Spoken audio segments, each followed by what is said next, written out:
Dios salvó absolutamente todo, hasta las serpientes, hasta las ratas, hasta los depredadores más letales del planeta entero, excepto una criatura. Y lo que hace este caso diferente a cualquier otro momento en toda la Biblia es que no fue un olvido, no fue un descuido logístico, no fue que no había espacio en el arca, fue una decisión deliberada, calculada, con nombre y apellido en el texto hebreo. Una exclusión tan precisa que la Biblia tarda 4 versículos en establecerla y luego tarda el resto del Antiguo Testamento en lidiar con las consecuencias. Durante siglos, la historia del arca se contó de una sola manera. Dios envió el diluvio porque la humanidad era malvada. Noé era justo. El arca salvó a los animales. Todos conocemos esa versión. Está en los cuadros de las iglesias, en los libros de cuentos, en las películas. Pero hay un capítulo que casi nadie lee completo. Un capítulo que está exactamente antes de la construcción del arca. Un capítulo que ocupa apenas 4 versículos en el texto hebreo y que responde una pregunta que el relato del diluvio nunca formula directamente. ¿Qué fue tan destructivo, tan fundamentalmente corrompido, tan incompatible con el orden de Dios, que ni siquiera la misericordia más extraordinaria de la historia podía alcanzarlo? Hoy vamos a leer ese capítulo con cuidado. Vamos a identificar a la criatura, vamos a examinar los cargos en su contra, vamos a escuchar el veredicto y al final vamos a entender por qué esa decisión no fue solo un evento del pasado remoto. Fue el primer acto de una guerra que todavía no ha terminado y que Jesús mismo dijo que volvería a repetirse antes del fin. Quédate. La última parte es lo que cambia todo. Antes de entrar al texto, imagina esta escena. Es el año 600 de la vida de Noé. Génesis 7, versículo 11, dice que fue en el segundo mes, en el día 17 del mes, una fecha específica. El diluvio no fue una tormenta que gradualmente fue creciendo. Fue un evento con hora de inicio, registrada en el texto como si fuera un acta judicial. Los vecinos de Noé llevan décadas mirando esa estructura de madera de gofer, décadas escuchando a ese hombre hablar de un agua que vendría del cielo y de las profundidades de la tierra, décadas sin ver una sola nube en el horizonte que justificara la advertencia. Y entonces llegó el día en que los animales empezaron a moverse, no en desorden, no en estampida, en pares, organizados, como si algo que los seres humanos no podían ver los estuviera dirigiendo. Leones caminando junto a gacelas sin perseguirlas. Serpientes moviéndose entre los pies de los bueyes sin atacarlos. Aves aterrizando en la estructura de madera y esperando. Génesis 7, versículo 9, dice que de 2 en 2 entraron a Noé en el arca, el macho y la hembra, como mandó Dios a Noé. El texto es claro, Noé no los capturó, no los reunió, vinieron. Fue un milagro de organización sobrenatural, y la pregunta que esa escena hace inevitable es esta: ¿quién no vino? Para entender la exclusión, primero tienes que entender qué fue el arca. No físicamente, teológicamente. Génesis 6, versículo 19. Dios le habla a Noé y le da una instrucción que, si te detienes a pensarla realmente, es una de las afirmaciones más radicales de misericordia en toda la Escritura. De todo lo que vive, de toda carne, meterás en el arca 2 de cada especie para que queden con vida contigo. Todo. Esa es la palabra que el texto hebreo usa. Mikol, mikol. De todo, no de los animales buenos, no de los animales limpios, no de los animales que se portaron bien, de todo lo que vive. Imagina lo que eso significa en la práctica. Dios no hace una selección moral entre los animales, no evalúa cuáles merecen sobrevivir y cuáles no. El cocodrilo entra, la serpiente entra, las ratas entran. los animales que cazan y matan y devoran, todos tienen su lugar en el arca. La misericordia de Dios en ese momento es tan amplia que abarca incluso a las criaturas que los seres humanos considerarían sus enemigos naturales. Génesis 7, versículo 2, agrega un detalle que habla de propósito, no solo de preservación. De todo animal limpio tomarás 7 parejas, el macho y su hembra. Pero de los animales que no son limpios, una pareja, el macho y su hembra. Dios no solo salva, planifica la reconstrucción. Las parejas de animales limpios son 7 porque después del diluvio, Noé ofrecerá sacrificios. Génesis 8, versículo 20, confirma exactamente eso.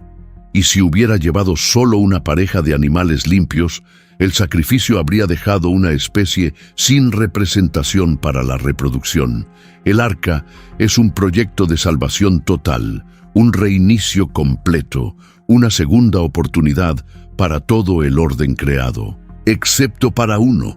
Y esa excepción no está escondida, está en los 4 versículos que abren Génesis 6. Los 4 versículos que la mayoría de los lectores lee como preludio y pasa rápido para llegar a la historia del arca. Pero esos 4 versículos no son el preludio, son el caso, el expediente del crimen, los cargos que hacen inevitable todo lo que sigue. Génesis 6, versículos 1 al 4. Léelos despacio. Aconteció que cuando los hombres comenzaron a multiplicarse sobre la faz de la tierra y les nacieron hijas, que viendo los hijos de Dios que las hijas de los hombres eran hermosas, tomaron para sí mujeres, escogiendo entre todas. Y el Señor dijo: No contenderá mi espíritu con el hombre para siempre, porque ciertamente él es carne, mas serán sus días 120 años. Había gigantes en la tierra en aquellos días, y también después que se llegaron los hijos de Dios a las hijas de los hombres, y les engendraron hijos. Estos fueron los valientes que desde la antigüedad fueron varones de renombre. 4 versículos. Y la pregunta que nadie puede evitar al leerlos es esta: ¿quiénes son los hijos de Dios? No es una pregunta menor. De la respuesta a esa pregunta depende todo lo que vamos a entender hoy. El término hebreo es Bene HaElohim, Bene HaElohem, literalmente hijos de Dios. Pero ese término en hebreo no es genérico, es técnico. Y para entender por qué, tienes que seguirlo a través del resto del Antiguo Testamento. El término Bene HaElohim aparece solo 5 veces en el texto hebreo original. 5 veces en toda la Escritura. Y en cada una de esas apariciones, el contexto es el mismo. El consejo celestial de Dios. Los seres que rodean el trono divino. Job 1, versículo 6. Un día vinieron a presentarse delante del Señor los hijos de Dios, entre los cuales vino también Satanás. No son hombres, son seres del ámbito celestial, presentes en el consejo de Dios. Satanás está entre ellos. Job 2, versículo 1. La misma escena se repite. Otro día vinieron los hijos de Dios para presentarse delante del Señor, y Satanás vino también entre ellos. De nuevo, seres celestiales, no humanos. Job 38, versículos 4 al 7. Dios le habla a Job sobre el momento de la creación. ¿Dónde estabas tú cuando puse los fundamentos de la tierra? ¿Quién la puso su medida? ¿O quién extendió sobre ella el cordel? ¿Sobre qué están fundadas sus bases? ¿O quién puso su piedra angular cuando alababan todas las estrellas del alba y se regocijaban todos los hijos de Dios? Este momento ocurre antes de la creación de la humanidad. Los hijos de Dios celebraron la fundación de la tierra. No pueden ser humanos. 4 apariciones en Job, 4 contextos celestiales inequívocos, y la 5ª aparición, las 2 veces que aparece en Génesis 6, en los versículos 2 y 4, es la que nos ocupa hoy. Esto no es una interpretación novedosa ni controversial, es lo que el texto hebreo dice. La Septuaginta, la traducción griega del Antiguo Testamento que los apóstoles usaban en el primer siglo, traduce Bene Ha-Elohim directamente como ángeles de Dios, sin rodeos, sin eufemismos. Los traductores judíos que produjeron la Septuaginta en el siglo III antes de Cristo entendieron el texto exactamente así, y el Nuevo Testamento confirma esta lectura con una claridad que no deja espacio para la duda. Judas, versículo 6. Un versículo de 9 palabras en el original griego que es una de las declaraciones más directas sobre Génesis 6 en todo el Nuevo Testamento. Y a los ángeles que no guardaron su dignidad, sino que abandonaron su propia morada, los ha guardado bajo oscuridad, en prisiones eternas, para el juicio del gran día. El apóstol Judas escribe esto como un ejemplo paralelo de lo que ocurrió en Sodoma y Gomorra. La comparación es explícita. Así como los sodomitas cometieron fornicación e inmoralidad, así también ciertos ángeles cruzaron una frontera que no debían cruzar. Abandonaron su morada. En griego, oiketerion, oiketerion, el lugar propio donde se les asignó existir. Segunda de Pedro 2, versículo 4, es aún más específico. Porque si Dios no perdonó a los ángeles que pecaron, sino que arrojándolos al Tártaro, los entregó a cadenas de oscuridad, reservándolos para el juicio. Tártaro, en griego tártaros, tártaros, no es el Hades genérico, no es el Sheol hebreo. El Tártaro en la cosmología griega era la prisión más profunda del cosmos, más abajo que el inframundo ordinario. Pedro usa esa palabra deliberadamente. Está describiendo una categoría de confinamiento diferente, una prisión para seres cuyo crimen fue de una naturaleza diferente al pecado humano común. Hay una objeción que algunos lectores plantean en este punto. Una objeción que parece razonable hasta que examinas el texto hebreo con cuidado. La objeción dice: los hijos de Dios son simplemente los hombres piadosos de la línea de Set, que se mezclaron con mujeres impías de la línea de Caín. Esa lectura existe, fue propuesta por Julio Africano en el siglo III y luego adoptada por Agustín de Hipona en el siglo IV y V. Pero tiene un problema textual que no puede resolver. En ningún lugar del Antiguo Testamento la expresión Bene Ha-Elohim se usa para referirse a seres humanos. En ningún lugar. Y hay un segundo problema. Si la mezcla era simplemente entre la línea de Set y la de Caín, ¿por qué el resultado son criaturas de tamaño y poder sobrehumano? ¿Por qué la Biblia las llama Giborim? ¿Por qué Judas y Pedro describen ángeles en prisión como contexto inmediato de Génesis 6? La lectura de linajes humanos que se mezclaron no puede explicar lo que el texto mismo dice sobre los resultados de esa mezcla. El doctor Michael Heiser, doctor en Antiguo Testamento hebraico por la Universidad de Wisconsin-Madison, examina este pasaje extensamente en su obra El Reino Invisible, publicada en inglés bajo el título The Unseen Realm, en el año 2015. Heiser argumenta que la lectura de los Bene Ha-Elohim como seres celestiales no es una interpretación nueva ni marginal, es la lectura más antigua. Es lo que la audiencia original de Génesis habría entendido sin necesidad de explicación.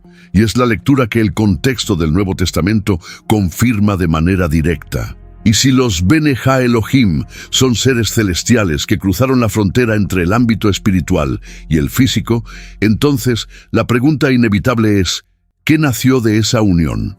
Los Nefilim, Nefileem. La palabra aparece en Génesis 6, versículo 4. En hebreo, Nepilim. La raíz verbal es nafal, nafal. El verbo significa caer. Caer en el sentido físico, pero también caer en el sentido moral. Derrumbarse, colapsar. Los Nefilim son literalmente los caídos, o en una lectura alternativa igualmente válida, los que hacen caer a otros, son los descendientes de esa unión, mitad de un ámbito, mitad del otro, sin categoría en el orden creado.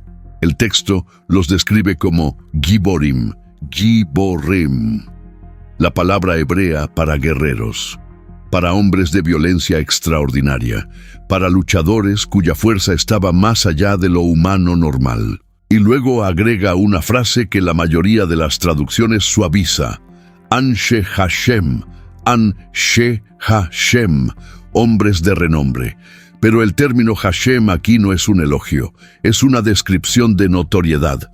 Eran famosos, eran temidos, y la razón de ese temor va mucho más allá de su tamaño físico.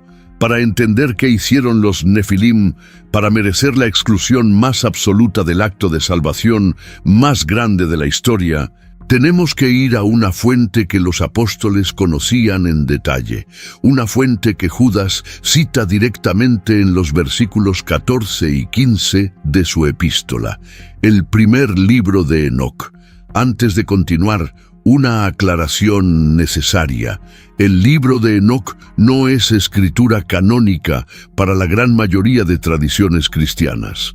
No forma parte de la Biblia protestante, ni de la católica, ni de la mayor parte de las ortodoxas. La única iglesia que lo considera canon pleno es la Iglesia Ortodoxa Etíope.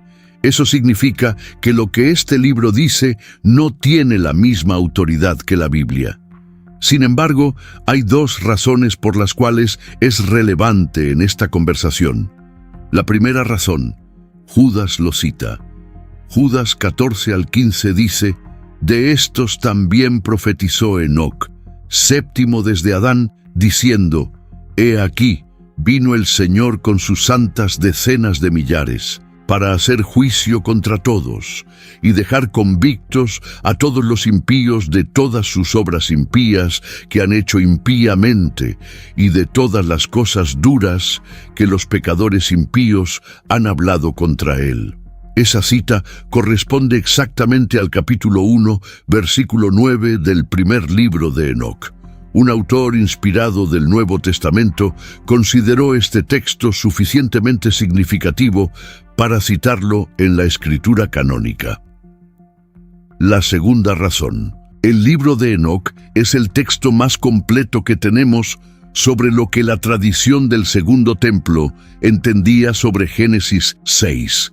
Y esa tradición es el contexto en el que escribieron los autores del Nuevo Testamento. Para entender lo que Judas y Pedro estaban describiendo, necesitamos entender lo que ellos sabían sobre los Bene Ha Elohim.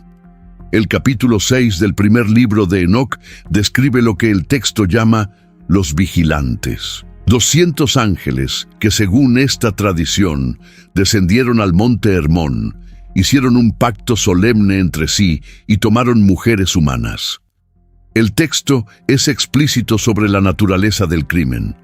No fue solo la transgresión sexual, fue la transferencia de conocimiento prohibido. Los vigilantes enseñaron a los hombres a fabricar armas de hierro para la guerra. Les enseñaron encantamientos. Les enseñaron a leer los astros con fines de manipulación. Les enseñaron a hacer ungüentos y venenos. Compartieron secretos del ámbito celestial con seres que no estaban equipados para manejarlos. Y el resultado fue una aceleración de la violencia y la corrupción que el texto bíblico describe en Génesis 6, versículo 5. Pero el capítulo 7 de Enoc describe algo que conecta directamente con los Nefilim. Dice que los gigantes comenzaron a devorar los alimentos de los hombres. Cuando el alimento de los hombres se agotó, se volvieron contra los animales. Cuando los animales no alcanzaron, se volvieron contra los propios seres humanos. Y cuando los humanos no fueron suficientes, empezaron a consumirse entre sí. No es lenguaje poético. Es una descripción sistemática de violencia que escala sin control y conecta con exactitud a Génesis 6, versículo 5, que describe el estado de la humanidad antes del diluvio con estas palabras: y vio el Señor que la maldad de los hombres era mucha en la tierra, y que todo designio de los pensamientos del corazón de ellos era de continuo solamente el mal. Todo, continuo, solamente el mal. No es que había gente mala y gente buena, es que el sistema entero estaba corrompido. La violencia ya no era la excepción, era el único lenguaje disponible. El libro de los Jubileos, otro texto del período intertestamentario que aparece entre los manuscritos del Mar Muerto de Qumran y que era conocido en los círculos judíos del Segundo Templo, es más directo que Enoc sobre la conexión con el diluvio.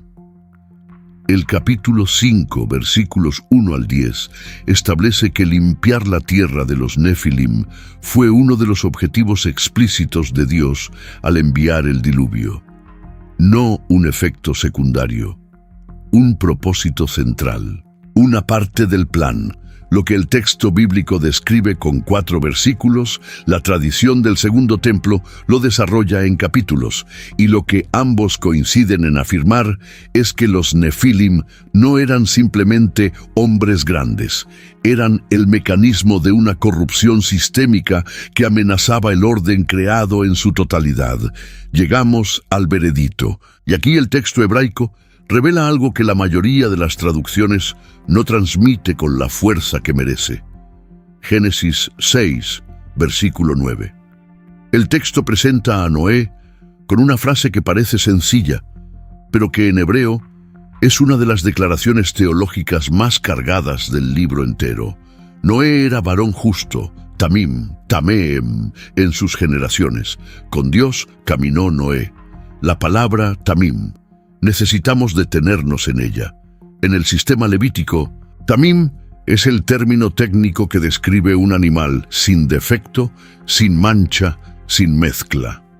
Cuando Levítico 1, versículo 3, especifica los requisitos del holocausto, dice que el animal debe ser sin defecto.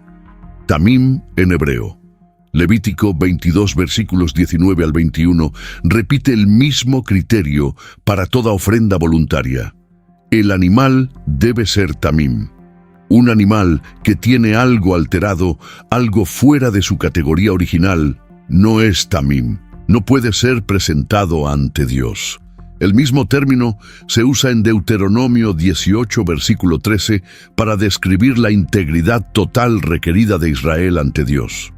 Se usa en Salmo 18, versículo 23, para describir a alguien que mantiene intacta su relación con Dios. Es un término de integridad total, de completud, de no contaminación. Y Génesis 6, versículo 9, lo aplica a Noé con una especificación que casi todos los comentaristas modernos pasan de largo.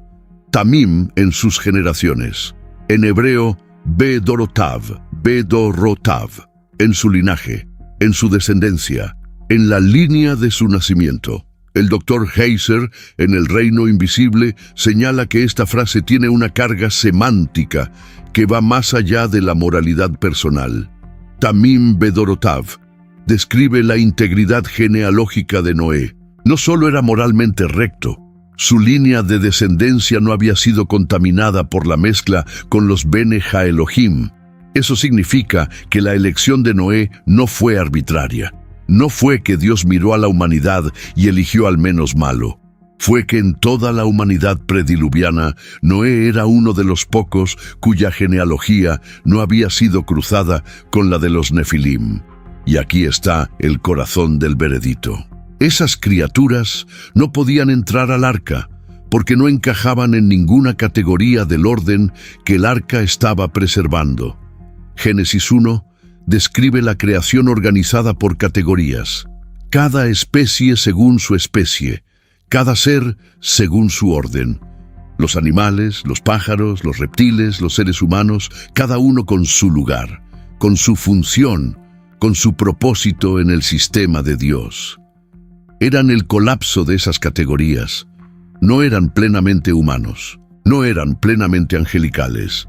No tenían covenant con Adán, porque no descendían solo de Adán.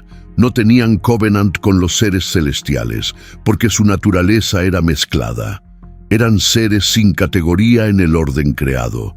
y un arca construida para preservar el orden no podía contener al desorden mismo. Dios no los olvidó, los excluyó con precisión quirúrgica. Hay una diferencia enorme entre las dos cosas. Génesis 7, versículo 23. El diluvio llega a su punto más alto, y el texto hace un inventario de lo que murió. Así fue destruido todo ser que vivía sobre la faz de la tierra, desde el hombre hasta la bestia, los reptiles y las aves del cielo, y fueron raídos de la tierra, y quedó solamente Noé y los que con él estaban en el arca. Solamente Noé y los que estaban con él, los cuerpos de los Nefilim, fueron destruidos.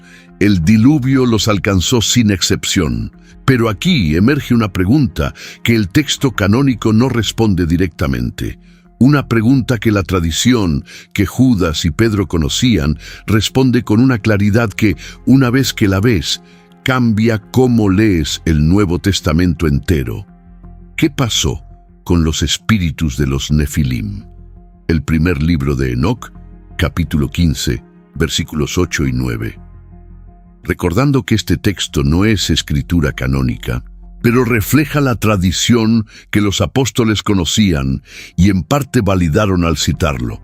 El texto dice: «Y ahora, los gigantes que nacieron del espíritu y de la carne serán llamados espíritus malignos sobre la tierra, y en la tierra será su habitación». Los espíritus malignos salieron de sus cuerpos, porque brotaron de hombres y de ángeles santos, es su principio y primera fundación. Serán espíritus malignos sobre la tierra, y espíritus malignos serán llamados. Los cuerpos murieron en el diluvio, pero los espíritus son de origen diferente. No son puramente humanos, para ir al Sheol donde van los muertos. No son puramente angélicos, para volver al ámbito celestial. Son seres sin hogar, sin destino, sin lugar donde ir después de la muerte, y esa situación produce exactamente lo que la tradición describe. Espíritus que andan en la tierra buscando lo que nunca pudieron retener, buscando cuerpos donde habitar, buscando formas de seguir ejerciendo la influencia que tuvieron en vida. Ahora mira el Nuevo Testamento con esa lente. Marcos 1, versículo 23. Jesús está enseñando en la sinagoga de Capernaum. Un hombre interrumpe con una exclamación: «Ah, ¿qué tienes con nosotros, Jesús Nazareno? Has venido para destruirnos. Sé quién eres, el Santo de Dios». En el texto griego, el ser que habla es un pneuma akatarton, pneuma akatarton, espíritu impuro. A lo largo de los evangelios, Jesús se enfrenta repetidamente a espíritus que buscan habitar cuerpos humanos. En el episodio de la Legión en Marcos 5, los espíritus no quieren ser echados fuera de la región. Quieren un cuerpo. Le suplican a Jesús que los deje entrar en los cerdos. Hay un hambre de encarnación, un anhelo de un cuerpo que ya no tienen.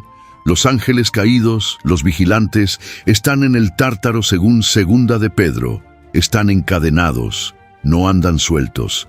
Pero los espíritus que sí andan sueltos, que buscan habitar cuerpos, que necesitan un recipiente físico para existir en el mundo material, esos son otra categoría. La tradición del Segundo Templo, que Judas y Pedro conocían y validaron parcialmente, propone que esa categoría corresponde a los espíritus de los Nefilim. Es una interpretación que el canon no confirma directamente, pero que explica con precisión el patrón que vemos en los evangelios. Espíritus que buscan cuerpos, que no quieren ser enviados fuera de la región, que anhelan encarnación. El diluvio destruyó sus cuerpos, no los eliminó, los dejó sin hogar en el mundo físico. Y aquí viene la parte que nadie esperaba. Si los hijos de los ángeles fueron destruidos en el diluvio, ¿cómo explica la Biblia que aparezcan después del diluvio? Números 13, versículo 33. Los 12 espías que Moisés envió a explorar la tierra de Canaán regresan con este informe. También vimos allí gigantes, hijos de Anac, raza de los gigantes, y éramos nosotros a nuestro parecer como langostas, y así les parecíamos a ellos. El texto de Números fue escrito siglos después del diluvio, y usa la misma palabra, Nefilim, la misma que Génesis 6. ¿Cómo? Hay tres posibles respuestas que el texto bíblico permite. No son excluyentes entre sí. La primera lectura es genética, y el sustento para esta lectura está en el propio Génesis 6. El versículo 4 tiene una cláusula que casi siempre se lee de pasada.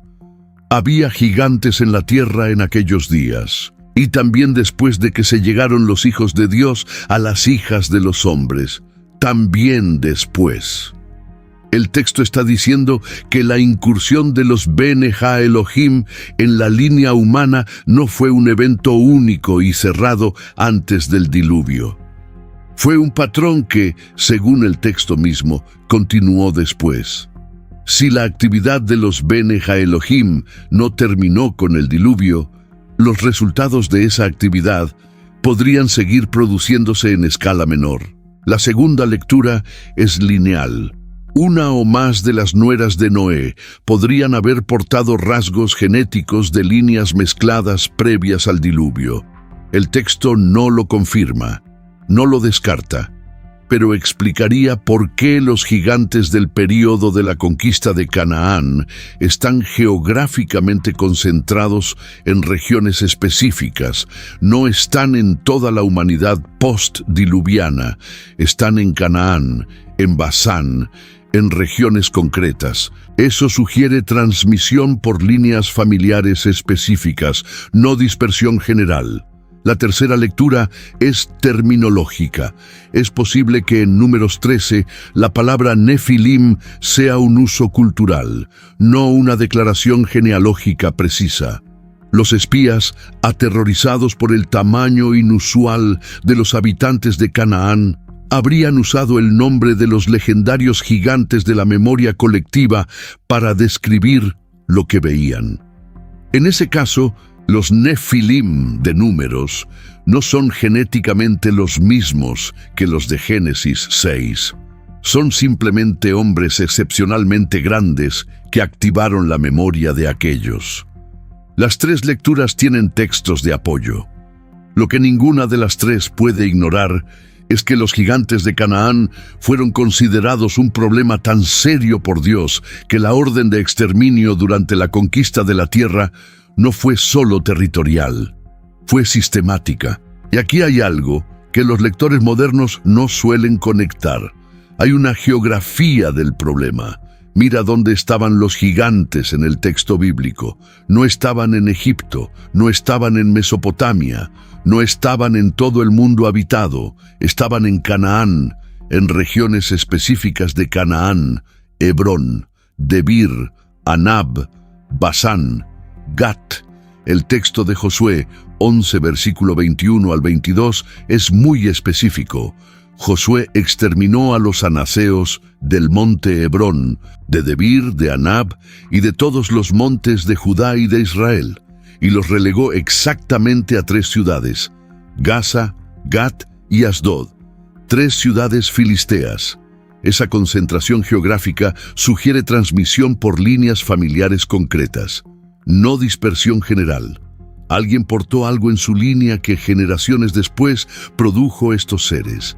Y el texto de Génesis 6, versículo 4, ya anticipó esa posibilidad con la frase «y también después». Deuteronomio 3, versículo 11, menciona a Og, rey de Basán, como el último de los refaítas. Su cama de hierro medía 9 codos de largo y 4 codos de ancho, más de 4 metros de longitud, un número que el texto registra como dato factual, no como exageración literaria. Josué 11, versículos 21 al 22. Josué fue y exterminó a los anaseos del monte Hebrón, de Debir, de Anab y de todos los montes de Judá y de Israel. Los relegó a Gaza, Gat y Asdod, y uno de los que quedó en Gat era un guerrero cuya historia se haría legendaria. Su nombre era Goliat. Primera de Samuel 17, lo describe con precisión: 6 codos y 1 palmo de estatura, más de 2,90 m de altura, con una armadura que pesaba 5.000 siclos de bronce. Su lanza pesaba 600 siclos de hierro. Goliat no era un hombre grande en el sentido moderno. Era algo que hacía que un ejército entero, entrenado para la guerra, se detuviera. 40 días. 40 días el ejército israelita miró a ese ser y no pudo moverse. El texto dice que, al ver al hombre, todos los israelitas huían de su presencia y tenían gran temor. No 1 o 2 soldados, todo el ejército. Ese nivel de intimidación no se explica solo por la estatura. Se explica por algo que había en la presencia de ese ser que excedía lo que los soldados podían procesar. Primera de Samuel 17, versículo 49, registra que David lo mató con una piedra y una honda. Y luego tomó la espada del propio Goliat y le cortó la cabeza con su propia arma. El nieto espiritual de Abraham derrotó al guerrero más famoso de esa línea. Segunda de Samuel 21 registra que después de Goliat, los compañeros de David eliminaron a otros 4 gigantes de Gat. La guerra que comenzó en Génesis 6 terminó, al menos en ese capítulo, en el valle de Ela y en los campos de Filistea. Pero Isaías todavía tiene algo que decir sobre el final definitivo de esa guerra. Isaías 26, versículo 14. El profeta Isaías habla sobre el destino final de los Refaim y dice esto: muertos son, no vivirán. Han fallecido, no resucitarán. Por tanto, los castigaste y los destruiste, y borraste toda memoria de ellos. En hebreo, la palabra que se usa para han fallecido es Refaim, y el texto dice de ellos que no resucitarán, no vivirán de nuevo. Es una declaración de exclusión final, el mismo veredicto que fue pronunciado antes del diluvio: excluidos del arca, excluidos de la resurrección, fuera del sistema de Dios, no solo en la historia, en la eternidad. Y ahora llegamos a la conexión que lo integra todo. Mateo 24, versículo 37. Jesús está hablando con sus discípulos en el Monte de los Olivos sobre las señales de su regreso, y elige una comparación que, sabiendo todo lo que acabamos de ver, resuena de una manera completamente diferente. Como en los días de Noé, así será la venida del Hijo del Hombre.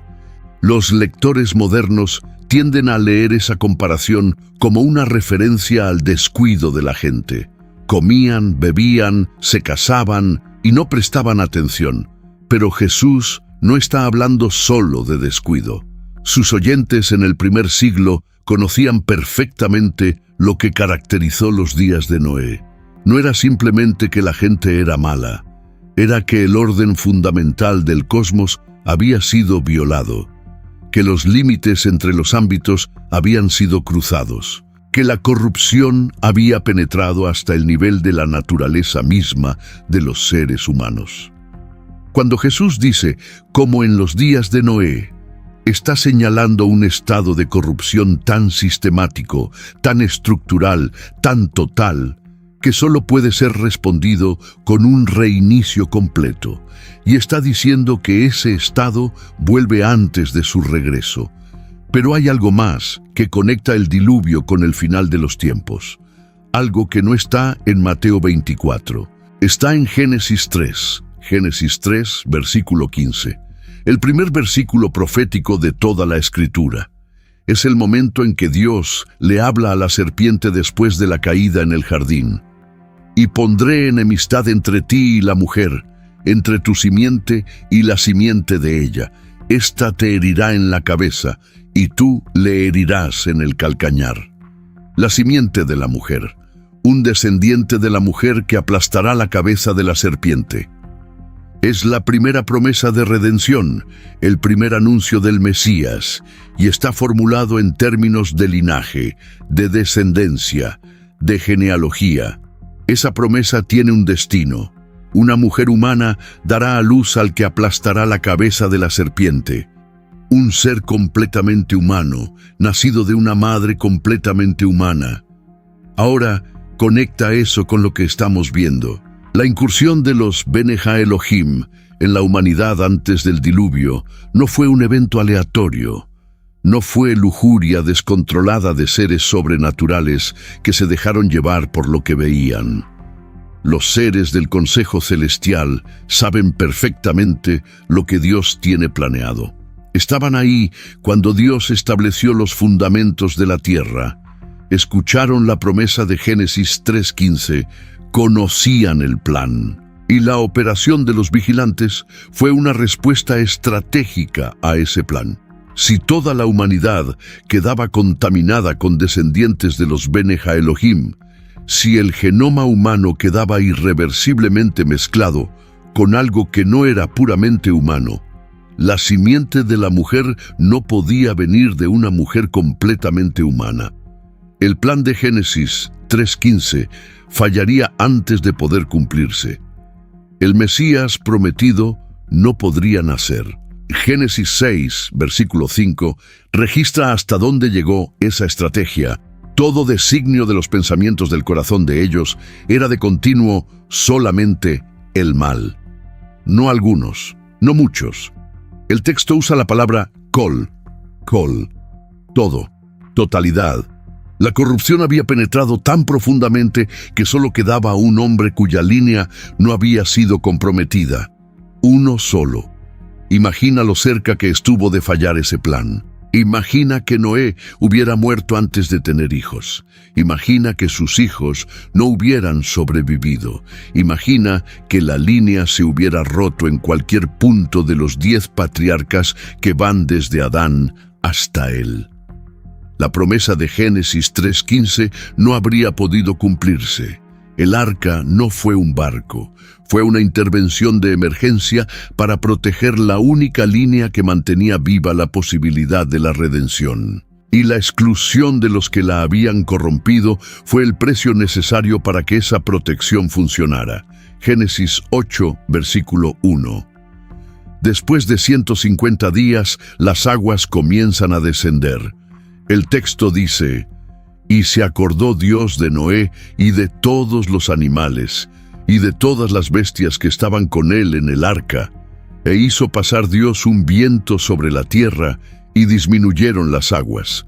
Se acordó Dios de Noé, y de los animales, y de las bestias.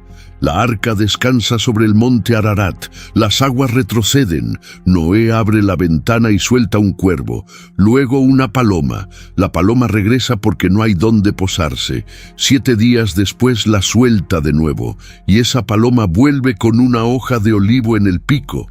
La vida está regresando, y de esa arca salen 8 personas, una familia, el linaje de Adán, de Set, de Enoc, de Matusalén, de Lamec, de Noé. La cadena que comienza en el jardín y tiene que llegar hasta Belén está intacta.